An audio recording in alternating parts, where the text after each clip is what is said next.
14 na taon ngang inabot bago payagang makauwi ng Pilipinas si Mary Jane Veloso ng pamahalaan ng Indonesia.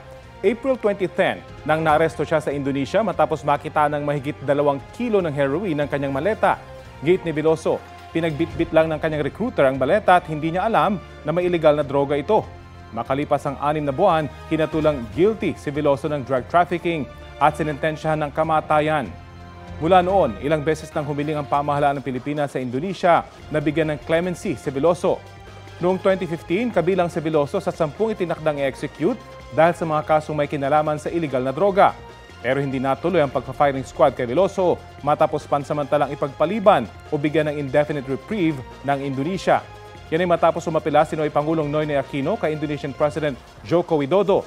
Kasunod ng pagsuko sa pulisya ng recruiter ni Veloso na si Cristina Serio. Ayon kay Serio, nakatatanggap siya ng banta sa kanyang buhay. Hiniling ng Aquino administration na muling tingnan ng pamahalaan ng Indonesia ang kaso ni Veloso para pwede rin siyang maging testigo laban sa mga nag-recruit sa kanya. Una itong tinanggihan ng Indonesia pero pumayag din kalaunan. Matapos maudlot ang execution noong 2015, binigyan naman umano ng go signal ni Pangulong Rodrigo Duterte ang Indonesia sa pag-execute kay Veloso noong 2016 ayon mismo kay Widodo. Itinanggi ito ng dating spokesperson ni Duterte na si Ernesto Abella. Anya, ang sinabi ni Duterte kay Widodo ay gawin ang naaayon sa kanilang batas.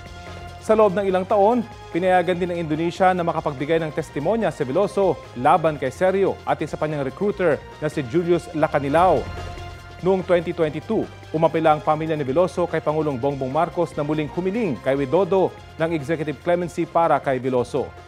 May 2023 nang magkausap si Pangulong Marcos at Widodo sa sidelines ng ASEAN Summit sa Indonesia kaugnay sa kaso ni Veloso.